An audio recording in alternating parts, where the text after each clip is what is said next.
Muy buen día.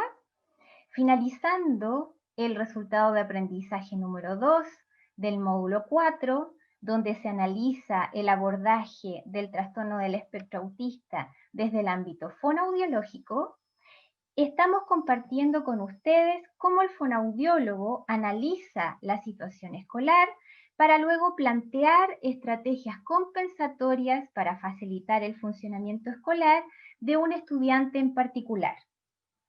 En la cápsula anterior, con Pedro Jorquera, ustedes desarrollaron estrategias para niños de bajo funcionamiento escolar. Hoy analizaremos las estrategias que se pueden plantear desde el ámbito fonoaudiológico frente a las necesidades que aparecen en niños con un buen funcionamiento escolar. ¿A qué vamos a determinar como un buen funcionamiento escolar? Son aquellos estudiantes que han logrado adaptarse a la situación escolar.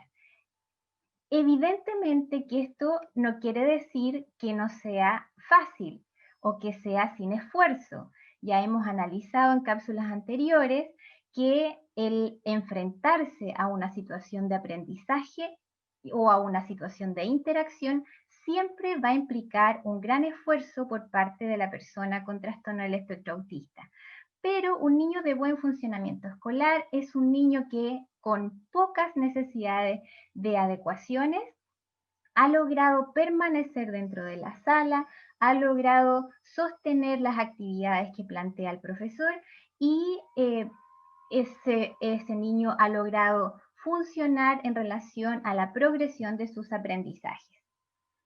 Entonces, tomando en consideración las adecuaciones de acceso, vamos a analizar cómo el fonoaudiólogo pudiera plantear estrategias para facilitar el funcionamiento de los niños. En relación al entorno, debemos procurar establecer espacios de trabajo que faciliten la atención conjunta. Eso es muy importante. Y el procesamiento también de la información auditiva. Por un lado, entonces, si pensamos en la atención conjunta, lo primero que se viene a la cabeza es que un niño que tiene problemas de atención, lo mejor es tenerlo muy al frente de la sala, cerca del profesor. Pero tenemos que considerar la triangulación que se provoca en la atención conjunta. Si estamos muy delante de la sala, tengo que mirar al pizarrón, tengo que mirar al profesor y tengo que mirar el cuaderno donde debo escribir o debo dibujar. Y esa triangulación hace que tenga que estar moviendo la cabeza constantemente y eso puede perjudicar la atención de un niño. En cambio, si a ese mismo niño lo sentamos más atrás, un poquito más atrás, y logramos que en un mismo paneo visual él pueda mirar el pizarrón, pueda mirar al profesor y solamente tenga que bajar la mirada directamente hacia el cuaderno para seguir las instrucciones, tal vez estamos facilitando la atención conjunta.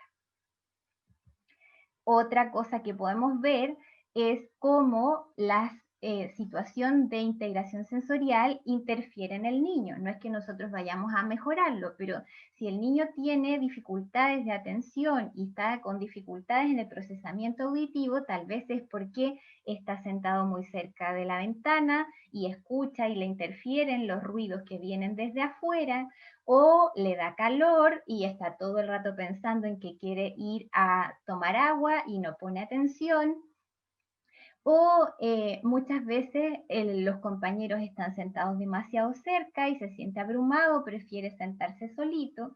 Entonces, muchas veces las situaciones de integración sensorial están interviniendo en la atención conjunta y el procesamiento de información auditiva.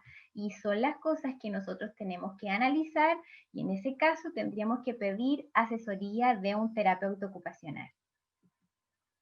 Otra cosa que tenemos que analizar desde el entorno es que se faciliten estructuras de interacción comunicativa que favorezcan la participación. Nosotros vemos muchas veces que hay niños que tienen dificultades para participar porque les cuesta iniciar la interacción. Por lo tanto, el tener establecido anticipadamente, hoy día va a participar Juanito, Pedrito y Carlitos en la interacción, va a poder ir regulando de que el niño siempre tenga la posibilidad de participar. En muchos casos, en los que he intervenido dentro de sala, existe una tutora que induce al niño a, cuando sabe la respuesta, a levantar la mano para dar su apreciación sobre algún tema. Y eso es importante, considerar que muchos niños no participan porque les cuesta iniciar las intervenciones comunicativas. Por otro lado, tenemos los niños al revés, que quieren participar en todo y no dan espacio, no dan turno para otras personas, o siempre quieren hablar o se extienden demasiado. Y para eso también tenemos que facilitar estructuras, generalmente estructuras visuales, donde el niño sabe cuánto es el tiempo que puede hablar y cuántos turnos tiene para hablar. Por ejemplo, hemos implementado en algunos casos tarjetas que las tienen los niños en los bolsillos y cada vez que participan le van entregando una tarjeta o las van guardando en el estuche. Por lo tanto, si ya no tiene tarjetas, no puede seguir opinando. Y eso facilita a de que ese niño dé espacio para que otros compañeros puedan participar de la clase. Otra cosa que debemos ver en relación al entorno es establecer rutinas donde se entrene y se valide la solicitud de ayuda. Muchas veces las personas con trastorno del espectro autista quedan en blanco, no entienden qué es lo que hay que hacer y simplemente no lo hacen. Y por lo tanto, tenemos que facilitar de que esa persona, cuando tenga dudas, tenga estrategias para poder acercarse, en este caso al adulto, al profesor, a solicitar que se le entregue información específica y poder seguir trabajando en lo que se le ha planteado. Por ejemplo, esto puede ocurrir con niños pequeños donde se le extravían los materiales o se le rompe la punta del lápiz y no sabe qué hacer. ¿Cómo hago yo para acercarme, para solicitar ayuda? ¿Qué estrategias hay? No puedo ponerme a gritar, no puedo quedarme en blanco tampoco, tengo que tener una estrategia de acercamiento. Muchas veces esas estrategias de acercamiento pueden estar asociadas a claves visuales. Por ejemplo, en el patio había un pequeño que se acercaba a la profesora y lloraba, lloraba, lloraba. La profesora no sabía qué era lo que pasaba y el niño se hacía pipí. Era un niño que hablaba, era un niño que tenía interacción comunicativa, pero esa situación no sabía cómo resolverla y se desesperaba. Incorporamos una tarjeta y entonces entrenamos de que cuando él tuviera ganas de hacer pipí, tenía que acercarse donde la profesora y entregarle la tarjeta. Y eso bajó el nivel de estrés y dejó de llorar. Y fuimos entrenando hasta que esto lo hizo verbalmente y en muy corto plazo él entendió cómo acercarse a la profesora y decirle que quería ir al baño y solucionar su problema. Y no apareció nunca más. Ahora es importante también incorporar claves en las actividades gráficas. Cuando los niños reciben alguna actividad, un dibujo, una tarea, una prueba sobre todo, que se les recuerde gráficamente que hay una serie de instancias o de etapas en las cuales se debe solicitar ayuda si es que la necesito y cómo debe ser estructurada esa solicitud de ayuda. No puedo en la mitad de la prueba levantarme y correr donde el profesor o gritarle desde el puesto hasta donde el profesor está la duda que yo tengo. Debemos estructurar cuál sería la rutina eficiente dentro de esa sala de clase para solicitar ayuda. Y explicitar las reglas de interacción. Aquí también vemos la necesidad de que las normas de convivencia queden claras. Por ejemplo, aquí dice, como norma de convivencia, llego puntualmente a la escuela. Este tipo de normas se ven frecuentemente en las paredes de las salas de preescolar. Pero tenemos que explicitarlas un poco más. ¿Qué significa llego puntualmente a la escuela? Significa llego 5 minutos antes, llego 20 minutos antes, llego cuando el furgón escolar me trae. ¿Qué significa eso? Para algunos niños, la necesidad es de llegar mucho antes para poder organizarse, dejar sus cosas ordenadas, llegar sin todo el tumulto. Entonces no es lo mismo a la hora que debe llegar el niño con trastorno del espectro autista que los otros niños. Entonces eso debe quedar explicitado con claridad. Saludo y me despido cordialmente de las personas. ¿Qué significa eso? Yo puedo pensar de que una persona me diga hola o me haga solo así, es cordialmente. Necesito necesariamente ser cordial al abrazar a los otros, a darle un beso. Tal vez el niño con trastorno del espectro autista no tiene claridad qué es, incluso le puede molestar tanta cordialidad. Respeto verbal y físicamente a mis compañeros. ¿Qué significa eso? ¿Cuánto me puedo acercar? ¿Cuánto no me puedo acercar? Tengo que ser muy explícito. Me pasó una vez en una sala de clases que un niño estaba muy enojado y entonces le dijo a un compañero, tienes que pagarme los 50 pesos que me debes. Y otro compañero de la sala le dijo, pero si te dijo que mañana los va a traer. Y eso al niño con trastorno del espectro autista le molestó mucho. Le dijo, ¿por qué te metes en conversaciones privadas? Él no entendía que la distancia física de más de 1 metro implica de que esa conversación ya no es privada. Y tuvimos que trabajar un poco en realmente entender cuánto es el distanciamiento entre una persona y otra para estar en una situación privada o estar en una situación más amplia de interacción donde otros también pueden opinar. Obedezco las indicaciones que me dan. Claro, yo puedo decir eso, pero muchas veces ahí lo que ocurre es que las personas con trastorno del espectro autista no quieren hacer y tienen que obedecer igual y les provoca resquemor en el fondo tener que involucrarse en cosas que no están de acuerdo. O obedezco las indicaciones que me dan y otros niños no lo están haciendo y entonces empiezan a darle instrucciones o a retar a los otros que no están haciendo porque la regla es obedecer. Entonces, ¿qué significa obedecer? ¿Quién está a cargo de poder explicitar quién lo está haciendo bien y quién no? ¿Quién puede retar a sus compañeros? Todas esas cosas tenemos que dejarlas muy claras en las personas con trastorno del espectro autista. Soy tolerante. ¿Qué significa ser tolerante? Tengo que aguantar cualquier cosa, tengo que aguantar que se rían de mí. ¿Hasta dónde llega el límite de ser tolerante y que no? Es muy, muy importante para desarrollar estrategias de habilidades sociales eficientes, dejar muy explícita esta regla de interacción y uno tiene que estar constantemente monitoreando y viendo cuál es el funcionamiento del niño en particular para ir agregando o ir organizando estas reglas de interacción dentro del ambiente escolar.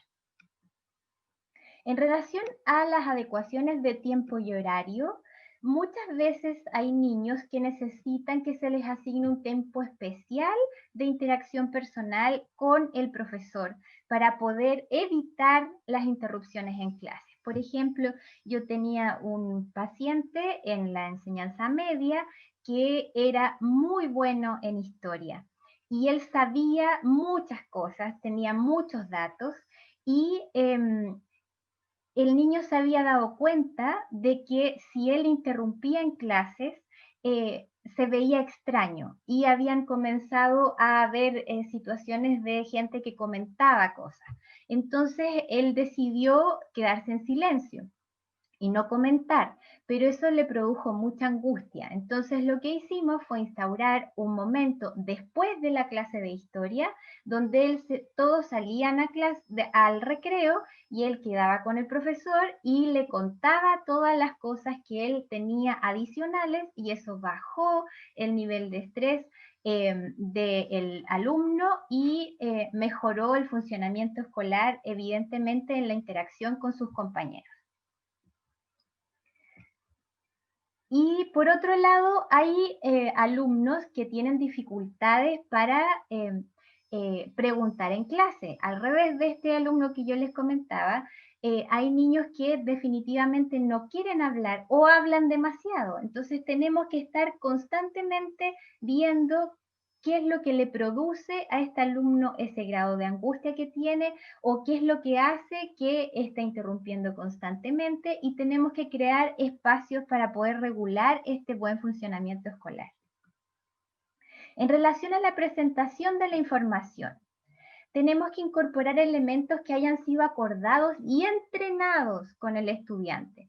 Primero, para facilitar la atención conjunta. Ya hemos hablado antes de lo importante del señalamiento para facilitar la atención conjunta, no solamente del niño, sino que del profesor. Antes se usaban estos punteros y eso pudiera facilitar de que el alumno esté siguiendo la información específica que el profesor está tratando de detallar. Pero ya esos punteros no se usan, tenemos que implementar otras cosas. Pudiera ser, por ejemplo, que el profesor tuviera destacadores específicos que vaya pasando por el lado y que le destaque dentro de lo que están leyendo o de las instrucciones que se han entregado, algunas cosas que faciliten la atención y el funcionamiento escolar. ¿Qué es lo que pasa en las clases de educación física? Son muy complejas porque el ambiente es desestructurado, hay mucho ruido, los niños se mueven mucho y en esas situaciones facilitar la atención conjunta es muy compleja. Es importante entonces entrenar estrategias y además desarrollar tal vez algunos cambios en la rutina de la clase para poder facilitar la atención conjunta, como por ejemplo dar las instrucciones dentro de la sala de qué es lo que vamos a hacer, qué es lo que se va a solicitar y luego salir al gimnasio o al patio. Facilitar también, por ejemplo, en relación a los turnos, cómo yo me voy a poner entre Pedro y Daniel, y por lo tanto cada vez que le toque a Pedro, tengo que esperar que él haga su turno y luego me va a tocar a mí. Y tengo que ver que esté Daniel detrás mío, no puedo saltarme, tengo que ubicarme bien en el espacio, y eso para los niños de repente es bastante difícil de organizar en la clase de educación física. Otra cosa que tenemos que ver es cómo favorecer el procesamiento de información. Ya analizamos en la cápsula anterior estrategias como la clave de Fitzgerald, que nos ayuda a entender mejor el discurso, la organización de las oraciones, las ideas, y también la incorporación de formatos de chequeo para poder facilitar el funcionamiento y la organización del niño dentro de las tareas escolares. Otra cosa que van a poder ver de implementación de los fonoaudiólogos son estos scripts sociales o estas especies de caricaturas en el fondo donde se establecen estrategias específicas para poder desarrollar habilidades sociales o para poder entender situaciones sociales. Por ejemplo, aquí es una situación donde se está presentando a un amigo, pero se pueden entrenar diferentes estrategias. ¿Qué es lo que ocurre, por ejemplo, cuando hay un problema? Esto mismo que yo les hablaba de que el niño se enojó porque otro se metió en la conversación. Como yo le expliqué a través de dibujos que las conversaciones, cuando son más cercanas, son más personales, y si yo me amplío, puede entrometerse otra persona en la conversación y eso no está mal, y eso se puede hacer a través de dibujos. O cómo hago yo para pedir permiso para jugar en un juego con otro niño, o cómo le explico cómo se juega. Todas esas cosas se pueden analizar y entrenar a través de estos scripts sociales que los entrega el fonoaudiólogo. ¿Qué más Recordar el protocolo para solicitar ayuda es muy importante en la presentación de tareas, en la presentación de pruebas, el recordar con alguna insignia, con algún monito, que tenemos que solicitar ayuda y cómo se solicita ayuda ya fue entrenado anteriormente. Y responder a necesidades de anticipación. Lo vimos en la cápsula anterior, donde muchas veces para facilitar el funcionamiento del niño dentro de la clase, tenemos que entregarle información que lo sitúe dentro de una cantidad de conceptos y de conocimientos que facilite que cuando el profesor entrega la información la pueda entender o la pueda organizar de mejor manera.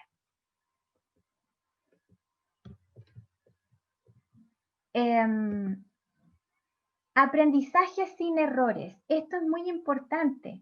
Las personas con trastorno del espectro autista no funcionan con aprendizajes a través del ensayo y error.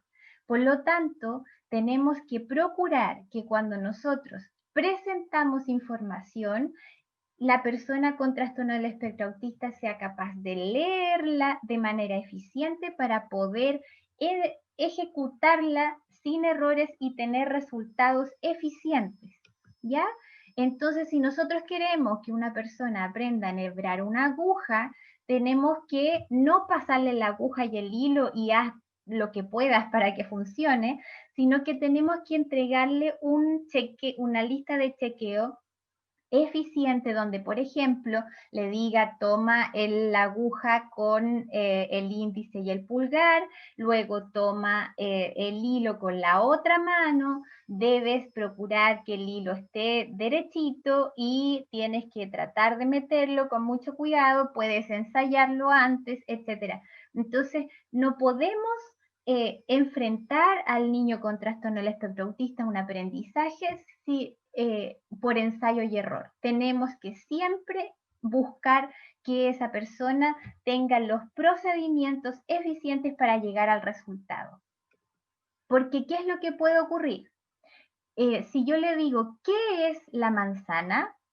Y el niño no me da ninguna respuesta, lo que uno generalmente haría ¿es un animal? Ese tipo de cosas nosotros no la podemos hacer con una persona con trastorno del espectro autista, porque esa persona no va a intuir de que nosotros estamos tratando de llevarlo de alguna manera hacia lo que queremos que él responda. A la persona con trastorno de espectro autista, que yo le pregunto, ¿qué es la manzana? Y no me da una respuesta, yo debo aseverarle, es una fruta, porque así esa persona asocia con facilidad la manzana con el concepto fruta y no la confundimos con esto de ¿será un animal?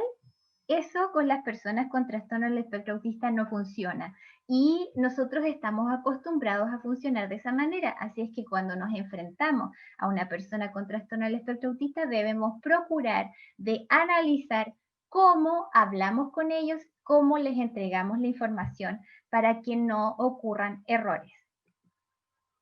En relación a las formas de respuesta, es muy importante que nos pongamos de acuerdo los profesores con los fonoaudiólogos en qué es lo que le vamos a exigir a ese niño como respuesta, cuáles son las habilidades que esa persona tiene para comunicarse y eso es lo que tenemos que exigir dentro de la sala de clases. Por ejemplo, un niño que tiene dislalias, que no tiene algunas letras, un niño que tiene trastornos fonológicos, que confunde y cambia las letras de lugar o que elimina ciertas letras dentro de las palabras, no podemos exigirle que en sus respuestas dentro de la sala él hable perfecto. Y eso hay que analizarlo sobre todo en el proceso del desarrollo de la lectoescritura.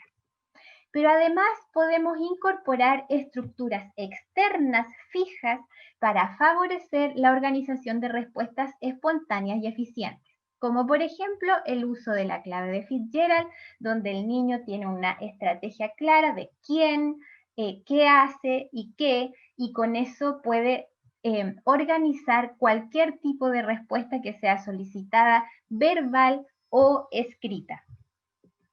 Y otra cosa, la incorporación de checklist, donde nosotros podemos ir eficientemente organizando el funcionamiento del niño en relación a lo que queremos desarrollar.